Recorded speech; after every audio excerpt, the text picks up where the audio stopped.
This is a very calm and thought-provoking conversation between a Christian man and a Muslim man. The Muslim man challenges the Christian, asking why he is a Christian, and that Christians do not have the full teachings of Jesus. He goes on to claim that Christians are missing much of what Jesus truly taught, and that Jesus originally spoke in Aramaic, not what we read today. But as the conversation unfolds, the Christian man responds thoughtfully and exposes some important truths that cannot be ignored.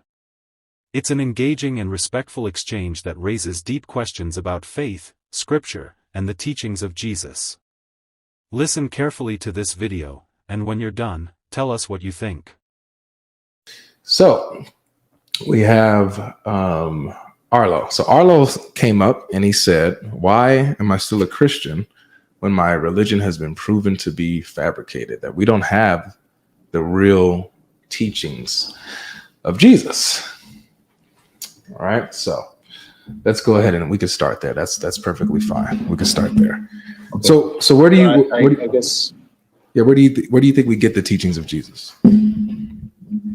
Oh, well, I'm just saying, I think there are some things in the Bible that obviously like the Quran agrees with. So I think it's mostly lost due to like translations. I don't know if there's any certain way to prove that certain things were left out on purpose or taken out on purpose or added on purpose. But as far as the translation goes, Christians don't have the entirety of Jesus' revelation in his language, correct? How do you know what that is? How do you know what his language was? He spoke Aramaic, no? And how do you know that? That's just what I've been told.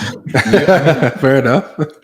I'm not gonna lie, but so do you like what does he speak though? Like, and from where are you getting that? Well, it's similar to this. And not, by the way, you're right. His main language was Aramaic, but let me tell you why I asked this question, especially to you as a Muslim. It's like asking an atheist, or talking to an atheist who says that, God is evil, for example. Now, what I would ask the atheist is, where do they get this definition of evil from? Where do they get this? Where do they get morality from? Right? Now, we can agree with an atheist on morality, what good is and what is evil, but they don't have a basis for what they call good or evil. We do, which is God, right? So they're stealing from God to argue against him. And it's similar with the Muslim, with you guys. You guys are stealing from Christianity to argue against Christianity. You're saying that we don't have Jesus's teachings and our stuff is fabricated, yet you're stealing from our sources to say Jesus spoke Aramaic or anything like that. So that comes from the Bible, that he spoke Aramaic. Mm-hmm. Isn't that crazy? So if the Bible, why would it be fabricated or whatever that he spoke Aramaic? Well, you're saying that what we have is a fabrication. So how do you? I told you not in its entirety. Well, how would you know what is fabricated and what isn't? Because I believe that Islam is the true religion. So if something goes against it in the Bible, then I'm not going to believe that. Okay, so where in the Quran does it affirm that Jesus spoke Aramaic? I don't know, but what I'm asking you is, why would it be a fabrication that he spoke Aramaic? You're missing the point. If the Bible is a fabrication, right? If it's a fabrication, then you can't trust it. You can't trust it when it says he spoke Aramaic. You don't know if that's fabricated or not. You can't trust it. But you use that as a fact. You say it's a reliable fact that Jesus spoke Aramaic. But when you do that, you're now showing that the Bible is actually reliable and authentic, because that's where you're getting it from. Okay, well, wasn't Aramaic like the common language in the first century Judea? Yes, it was a common language amongst the Jews. So was Koine Greek, was a common tongue, and so was Hebrew. So would have been speaking all three of those. But still, how would you know? Even if something is common, like for example, I used this example with somebody before. If I grew up in China, does that automatically mean that I speak, Chinese or Mandarin or anything like that? Not necessarily. Not necessarily, right? I could be still just grow up speaking English, in my household, even though I grew up in an area where, Mandarin or, whatever is the dominant language. So Jesus speaking Aramaic specifically, that comes from the New Testament, which you guys say is fabricated. So you can't tell me that reliably that Jesus definitely spoke Aramaic. You don't know. Okay, but even given that, you still believe that he spoke Aramaic, no? See, and here's the thing. Just like an atheist would believe that molesting a child is wrong, is morally wrong, right? But they can't justify that. They can't justify why that's wrong. They have no basis. Similarly, you and I, the Christian and the Muslim, we both believe Jesus spoke Aramaic, but you have no basis for why you say that. I do. Okay, but I don't think that really answered my point, because I'm saying you still believe that he spoke Aramaic, so it's valid to you, which means that if we don't have the entire Bible in Aramaic, then how can we really completely trust it? Well, how do you know that the Bible was in Aramaic? Where do you get that from? Well, what I'm saying is that you believe that Jesus spoke Aramaic, and so I believe he spoke Greek as well. And do Hebrew. You have the entirety of or when was the Greek Bible standardized? First century. That's when they wrote the New Testament in Koine Greek. The New Testament. Mm-hmm. So it still comes after him, no? Yeah, just like the Quran comes after Muhammad. The Quran came with Muhammad, it didn't come after him. When was it written? It was written by his companions, by his scribes. Was that after him or what? It was during him, because he would recite it. Okay. Let me just read you something. Because you're talking about standardization, right?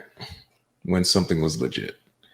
You have... Well, not even just that. I mean, when was it brought about? When was it published? Mm-hmm. So when you're talking about that, your Quran didn't come until after Muhammad. That's when Abu Bakr sent Zayd after the Battle of Yamama, because a lot of the people who memorized the Quran died off. So they was worried about losing the Quran. And so Abu Bakr sent Zayd bin Thabit to go collect the Quran. So he went to different people who memorized certain things or who had it written down on certain things. Different verses were written down in different places from different people. And he had to collect that and, put it all into one. That happened after Muhammad died. It was an oral tradition at first, correct? It was an oral tradition at first, yes. Okay, so then if people were memorizing this, I'm guessing with Muhammad by their side, and then the Quran was then written down from that memorization, which is authentic, then it's still what memorization? It's not written down from that memorization. No, they wasn't memorizing it when they was compiling it. They were going around to different people and had to collect it. And even some of the people told them not to do it. Some people disagreed with what was compiled. Well, when they compiled it, it was compiled because of the different dialects, no? No, it was compiled because the people who were memorizing the Quran were dying off. They were dying off in battle. See, they had this bright idea. People who memorize the Quran, they would be protected by Allah, right? Because they memorized the whole Quran. Allah would not let anything happen to them. So they put them in battle, thinking that since Allah is on their side, they would overcome, their enemies. But that backfired. A lot of the people that memorized the Quran ended up getting killed. They weren't protected. So their bubble was bursted. So then they said, oh my goodness, we're in trouble. Let's have the Quran collected from different people. Let's try to collect what we have and put it into one copy. Right. So I thought that the way it was standardized was because there was different dialects, and they wanted it. Uthman wanted it to be known to everyone, right? Like, no, not the way that there's a ton of different just Qurans out there. No, it wasn't different. It wasn't just different dialects. People spoke the same dialect and fought over the Quran. Like Umar and Hisham, There was a ton of different tribes. What do you mean? Well, let me tell you. The tribe of Quraysh, for example, Umar and Hisham were both from the Quraysh tribe. They both spoke the same dialect, but even they disagreed on the Quran and fought over it. That's when they came to Muhammad and said, oh, well, it was revealed in 7 different dialects. Wait, hold on. That's not a solution because these two speak the same dialect. So that doesn't solve their problem. You get what I'm saying? But I don't know where you're getting this from, because it was written down and memorized like continuously, just throughout like history, and from the point that it was revealed. If it was memorized, right, and written down continuously with the same exact memorization, then why is it that people who are of the same tribe are fighting each other over their different Qurans? Okay, who's fighting each other right now over the Quran? Oh man, in Morocco they banned the Hafs version of the Quran. In Morocco, North Africa, they use the Warsh Quran. While the Quran that you're familiar with, that was standardized in 1924, that one wasn't standard. The one you use, Hafs, wasn't standardized till 1924, and that's the Hafs Quran. That's the one that's mainly used by most Muslims.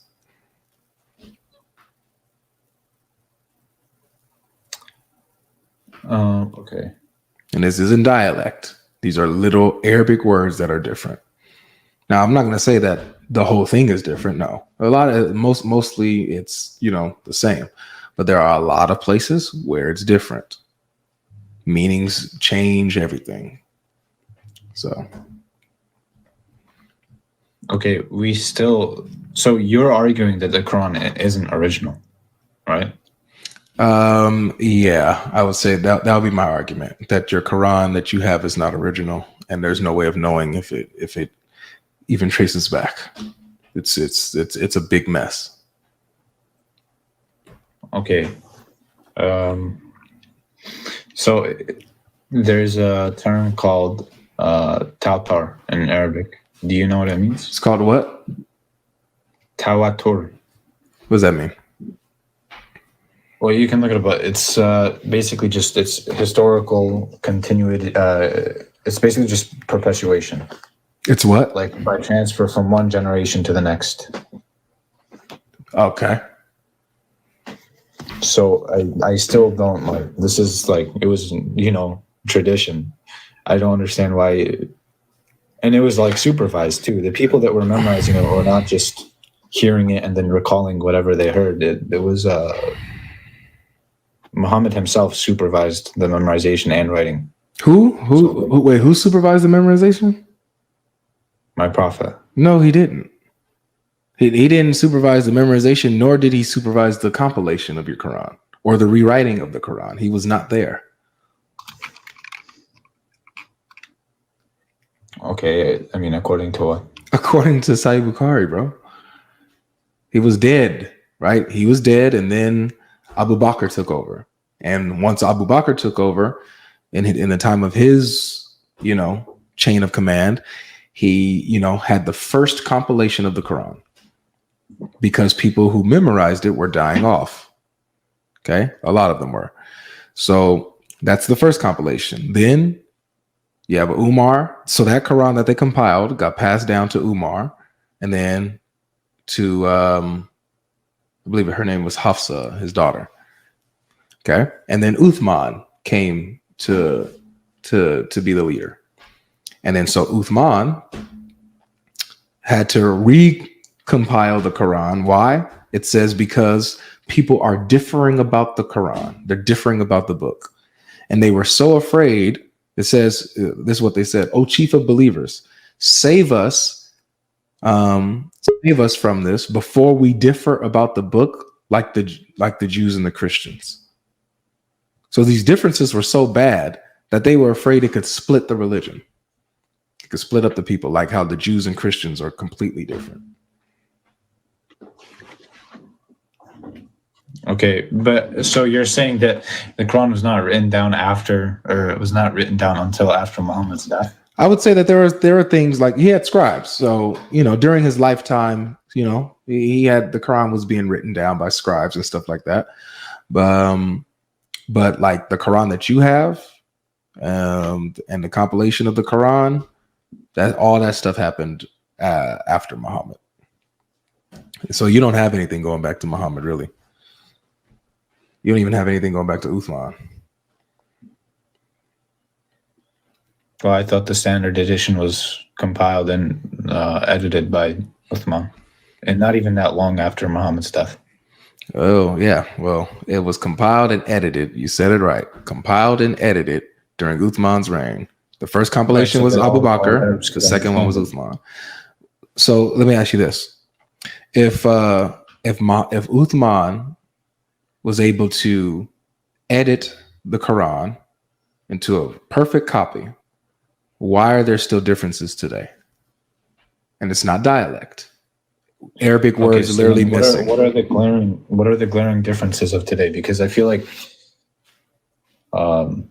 anyone can just sort of, and not really just through interpretation, but people can make their own, differences. For example, like I got you. For example, do you know who Ibn Masud is? No, I don't. Well, okay. My question is, like, what is the difference, or are there differences that are completely different, like from most Muslims' core understanding of Islam? Like, are there core principles of it that are just completely different in one area? Can be, yeah. Like, so one, the core thing is that you believe that every word is the word of Allah. So if every word is the word of Allah spoken in the Quran, then that would mean that he can't contradict himself. Nothing can be changed. This is a core thing in Islam, that there's no changes, no differences. So when we go into the Qurans and we see and compare, oh, this one says this and the other one says this, and then you don't even know which one is the right one. Some will have to say, oh, both of them are right, which is silly. Which one is in the tablet with Allah? Which one is in the mother of the book? No answer. But does it lose meaning is what I'm asking, I guess. Yeah, things change meaning. Let me show you one. So one is a very simple one that I like to show. It's chapter 37, verse 12. In chapter 37, verse 12, it says, Allah speaking to Muhammad after he done, recited some verses to disbelievers, and they mocked him. So in verse 12, it said, Allah says to Muhammad, you were surprised while they mocked. Ajebta is the word in Arabic. Ajebta. You were surprised. You were surprised. The ta at the end of Ajebta, it's the you, the speaker saying you were surprised when they mocked, or you wondered while they mocked, right? In the Hamza Quran and Al-Kasai Quran, those two, it's Allah saying, I was surprised when they mocked. I wondered while they mocked. Ajebtu. So the first one is Ajebta, and the other one is Ajebtu. May seem like a little small difference, right? With how it sounds, but it actually changes the entire meaning of the verse. Okay, well, it doesn't contradict anything at all, because Allah and His Messenger and all the believers are at shock, wondering how the disbelievers disbelieve in the Quran. You said that you're saying that Allah is shocked at the disbelief? Well, yeah, so it's not contradicting anything. It's saying that Allah and His Messenger and all of the believers are at shock. It doesn't say all the believers. It doesn't say and either. It doesn't say Allah and His Messenger. One says that Muhammad was the one who was shocked. The other one in the same exact verse says it was Allah the one that was shocked. Which one did he say? It's both. And that's the problem. You have both of these, and you would agree that Allah being shocked is a different meaning. No, okay, but than you're Muhammad missing. being You're shocked, missing right? why they were shocked. I don't missing why. I don't care why they were shocked. I don't care. Like, No, that's, because of course Allah and Muhammad would be shocked, and any other Muslim would be shocked. No worries, bro. If that's how you want to interpret it, that's fine. You can have that. I don't care why. That doesn't matter to me. What matters to me is that these are two completely different Qurans. One Quran says Muhammad was the one who was shocked. The other one says that Allah was the one who was shocked. They have two different words with two different meanings. Would you agree? I mean, yeah. Cool. So however you interpret it, you could say, oh, well, they're shocked because of this and that. Fine. No worries. That's irrelevant.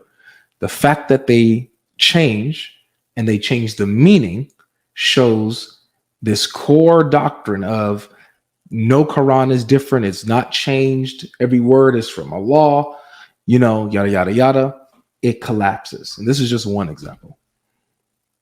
Okay, but I don't think it changed believing. I don't think it changes because it's being shocked at how the disbelievers disbelieve in the Quran. That's fine. Well, it's not. That's fine. Allah is shocked at how the disbelievers disbelieve in the Quran. Muhammad in the other one is shocked by how the disbelievers disbelieve in the Quran. No problem. Which one did he say?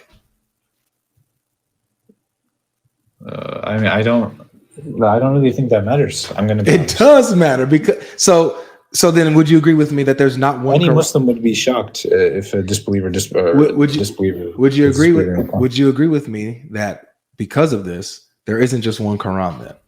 There's multiple.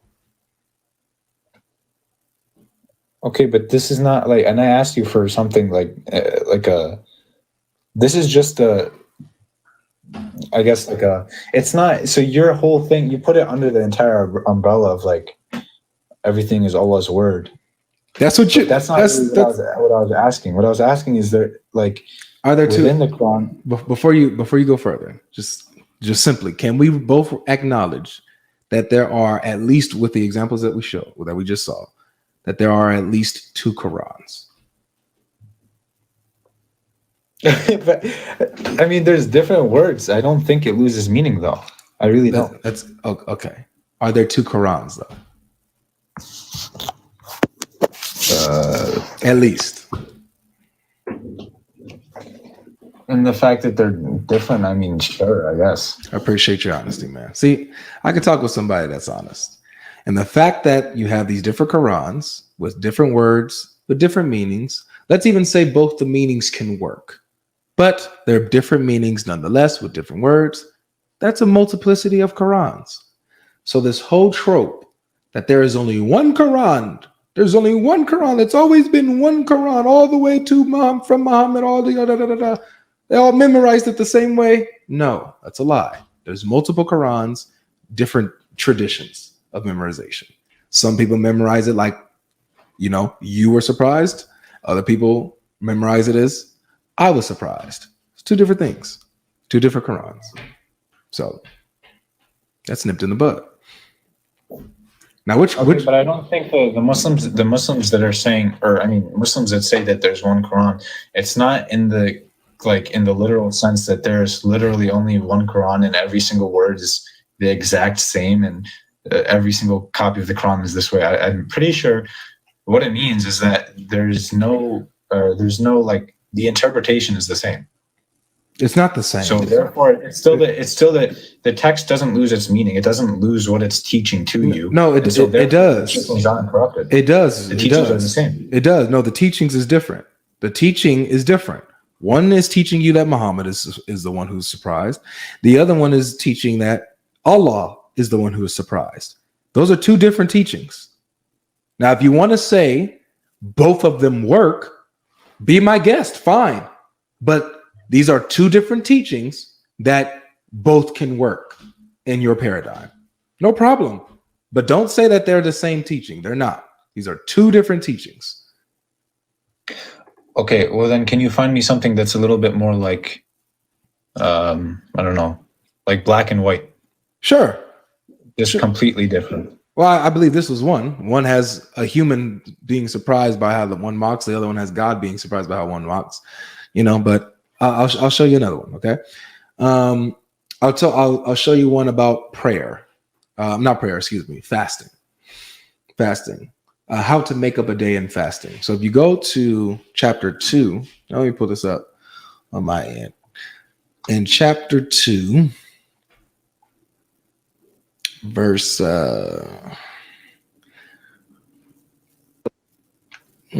on, Avery, what's the verse? I think it's 184 if I'm not mistaken. 183. Let's see It's if my memory. 184, I think. Oh, nice, you're good.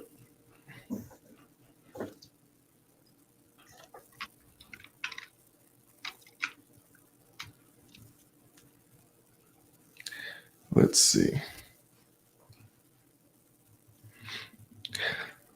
Guys, don't forget to hit that like button on YouTube. Don't forget, hit that like button, ladies and gentlemen.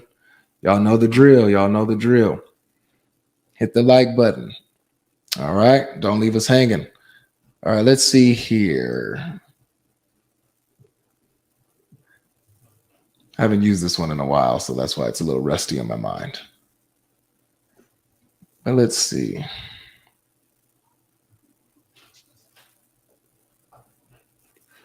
What's the verse, guys? What's the verse on how to make up a fast day? Is it 183?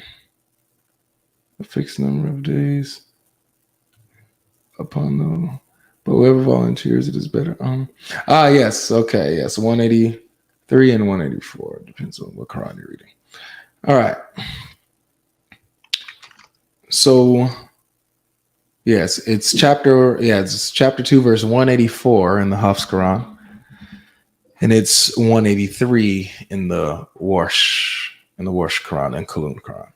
All right. So in the Hafs Quran, it tells you that if you miss a fast day, you can make it up by feeding a poor person. All right? You familiar with that? Yes. Okay, good. Good.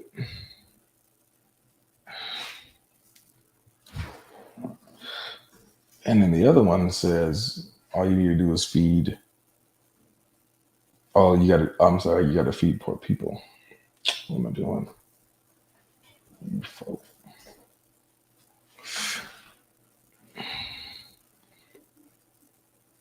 Or is it this one? To feed miskeen, a poor person.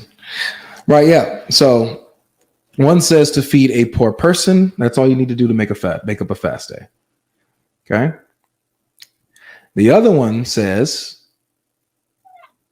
that you have to feed poor people to make up a fast day.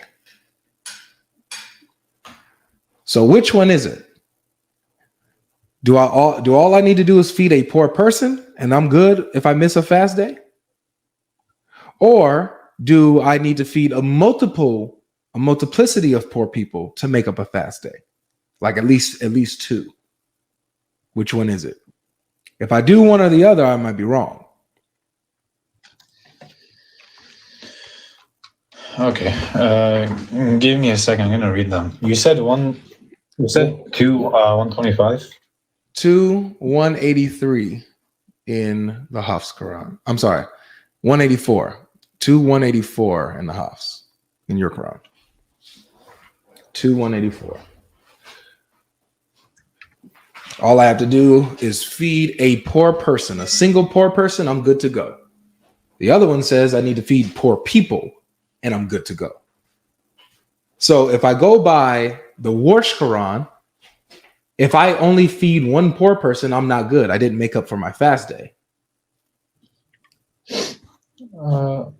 According to the Hafs, I'll be good. I've made up for my fast day if I've only fed one poor person. That's black and white.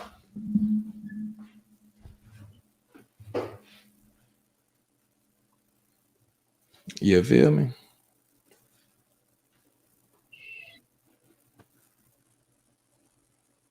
How do Let's scoot this over. Okay, so I think it's kind of a false interpretation of the ayah because it doesn't say per day. And the plural poor people just includes all the people that must be fed to compensate for the days of fasting missed. Like, it doesn't even specify a number. Well, let's see here. It says, for a fixed number of days, but if any of you is ill or on a journey, the same number from other days. And as for those who can fast with difficulty, so on those days that you're fasting, right? They have to feed a poor person. And it's interesting, in parentheses here, it says for every day. So this is interpretation from the scholar here. They're saying it is per day. But that's not directly in the text. This is just interpretation. But you have to feed a poor person. Remember, for a fixed number of days, you're fasting. Except if any of you are ill or you're on a journey, right? For those same number of days. You're good for those days that you're ill during your fast, you're fine. Those days that you're on your journey during the fast, you're fine, right? All you have to do to make up for those days that you've missed, you have to feed a poor person. The other one says you have to feed poor people. Okay, so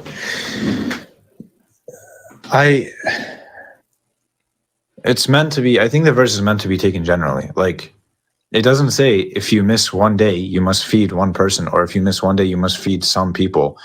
It just says that if you can't make up for each day you didn't fast, then you should feed one person per day.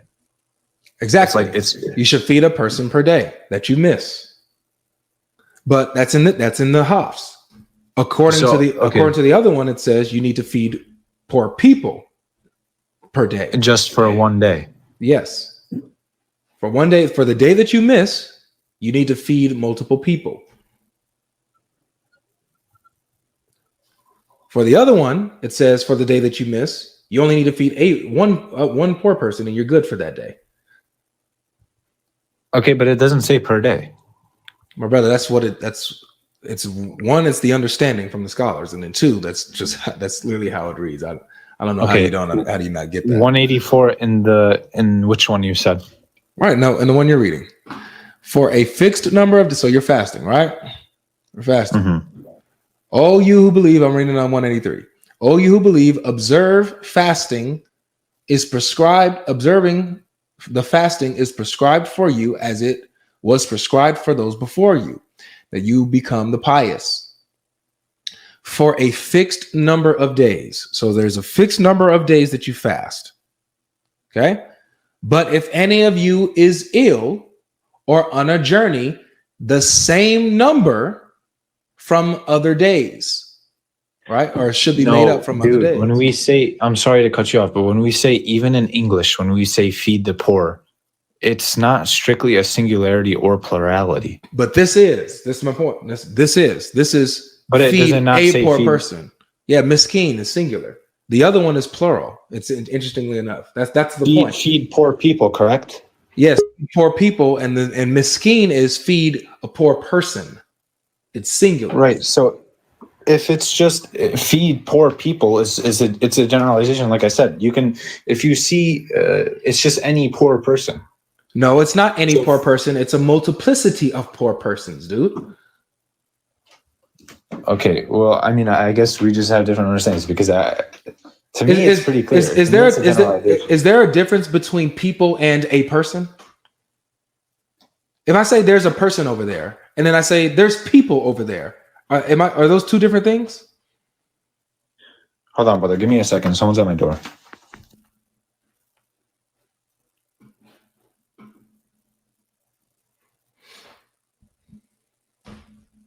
Come on now.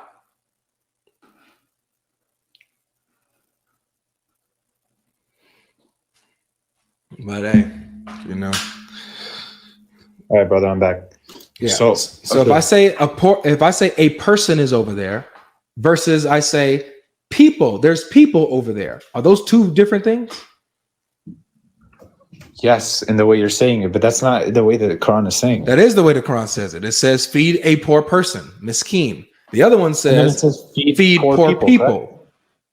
Right, So that doesn't necessarily entail a plurality or singularity. Dude, people, literally people is plural. Okay, is there one poor person in the world? Is there only one poor person? No, there's many, many poor people. So it's taking that into a general sense. Like, so it's okay, bro. It's okay. It's okay. I think that we've hit a wall here.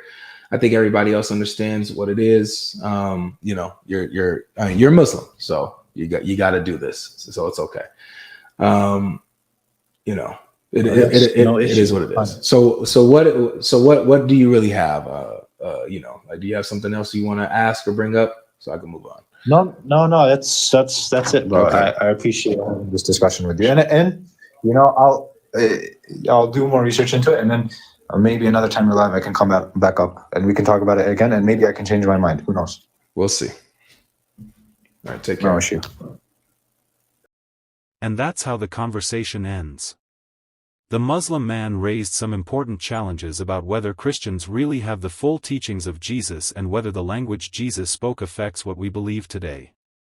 But the Christian man responded with clarity, showing that the message of Jesus has not been lost and that the truth of his words still stands. So, what do you think? Do Christians truly have the complete teachings of Jesus? Does the fact that Jesus spoke Aramaic change anything about the Bible we read today?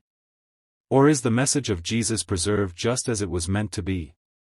Share your thoughts in the comments below. Until next time, take care, and never stop searching for the truth.